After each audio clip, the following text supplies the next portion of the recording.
And lastly, what role do you think the VIA community can play in shaping the global perception of Italian wine in the next decade or so? I think the VIA community is going to be very important. The VIA community needs to continue to be advocates for the Italian wine scene. And it's not just, a beverage, it's a culture. And I think incorporating as much cultural elements into the beverages that we love will be the most important way of keeping the wines relevant. Welcome to another episode of On the Road Edition, hosted by Stevie Kim. Each week, Stevie travels to incredible wine destinations, interviewing some of the Italian wine scene's most interesting personalities, talking about wines, the foods, as well as the incredible travel destinations. Okay, so Melissa Graeff, is that how you pronounce it? Graeff. You see, I already made a mistake. Well, German. Yeah. And you're the Italian wine ambassador at large, and you're going for your expert at VIA Chicago. So what inspired you to apply for Vinitaly International Academy in the first place? Well, I had heard of the program before through various people that I knew in New York, and I knew I wanted to further my Italian wine knowledge. I was working for an importer that was focusing on Italian wine at the time. And so it came to New York. It was very conveniently located, and I really just wanted to challenge myself to continue developing my wine knowledge. And when did your interest in Italian wine begin, and how has it evolved? I think I've always been interested in Italian wine. I've been studying since 2008, when I first got into the wine industry in 2007.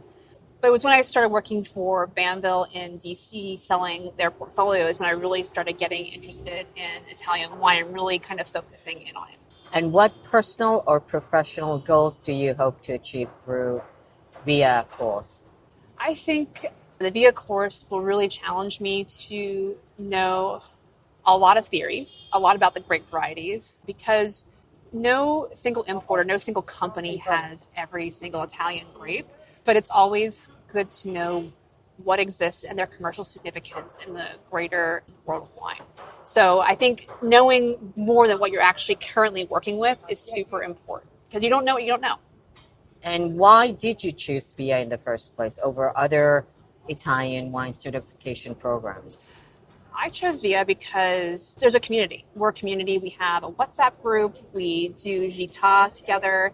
I came back a year after I did my first certification to the New York group and congratulate the new ambassadors, because it's good to meet them. They're from all over the East Coast, most of them, but it was good to be there to welcome them to our community. And this is for your potential new students. Yes. What parts of the course do you anticipate being most challenging this time, coming, and the previous times? So what I think people don't appreciate is how challenging the theory is. When you sign up and you get access to the portal, there is a syllabus on there, and the syllabus tells you what you should be studying, which is basically everything, but a lot about the history of how wine came to Italy is very, very important. So if you're studying for this course now, I would spend as much time you can on the actual theory, because it is, 5 multiple choice questions, five multiple choice responses to every question you get. So it can be very challenging, and that's where I would focus. That's where I'm going to be focusing my time the next 8 weeks. So what is your strategy for mastering such a vast and diverse subject like Italian wine? I'm going to pause it until this is gone. It's okay. It's fine. We're in New York right now recording, and it's very, very, very, very New York right now. It's fine. So you said the strategy that I am focusing on. So I have my notes from when I took this course the first time. So I have a little bit of a starting place. Yeah, I was mostly impressed by your notes. Yeah, all so the color-coded. I have a starting place. So I am studying it like grape focus first. So that's loud. That's loud, right? We have It's not a car car, it's a motorcycle being obnoxious here on Broadway. The grape families and then the major grapes are where I start. So I organize the categories of that thing. So, Nebbiolo, important communes, sub-region, most important region, of course, is Piemonte, but it's also Lombardia and Valtellina. What are the important crus for Nebbiolo in Piemonte? Make note of those. And there's what's important viticulturally, what's important from a soil perspective. Soils are very important in this region as well. So having that framework from the syllabus and applying it to the grapes, starting with the major grapes. So I'll do like a major grape and a handful of minor grapes next to each other to study with, because then you want to kind of break up how you study. You don't want to just study you don't want to study Nebbiolo, Sangiovese, the Lambrusco family all at the same time, because there's a lot of information required for each of those categories. So if you can break it up with like a major category like Nebbiolo or Sangiovese, and then have some minor grape varieties that go underneath, that's helpful. It can also be helpful to do it by region, but a lot of times regions like Piemonte is huge, Tuscany is huge. There's a lot of things to know about those regions with the grapes within. So I found that, maybe a large region with a small region the same day was how that's interesting. Yeah, large region with a small region. So right now, I think the only grape listed specifically for Calabria is Galliopo. Yes. Galliopo, even though Graeff is grown there, Graeff is studied elsewhere in the text because it's a family of grapes. It's not just one grape. But yeah, so like studying, maybe Campania and Calabria, or Tuscany, break it in half, break it in a couple divisions, and then studying some other small regions like Molise. I don't think Molise even has a section because it does. Tintilia.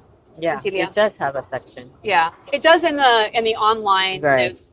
When you look at the 96 and grape varieties to know, I don't think there's anyone that's specifically assigned to Molise. Yeah, maybe other not. Places. Yeah. Lazio is a fun one to pair with another large region. And lastly, what role do you think the VIA community can play in shaping the global perception of Italian wine in the next decade or so?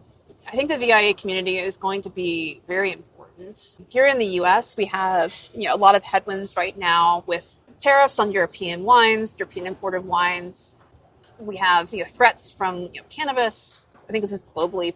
Fewer people are drinking, they say, in different countries. I've heard that that's true in Italy as well. Like the older generation, was drinking or is drinking less, and young people aren't drinking as much. It's to be really, the VIA community needs to be advocates for the Italian wine scene. And it's not just, a beverage, it's a culture. And I think incorporating as much cultural elements into the beverages that we love will be the most important way of keeping the wines relevant. Okay, and I think that's a wrap. Melissa Graeff.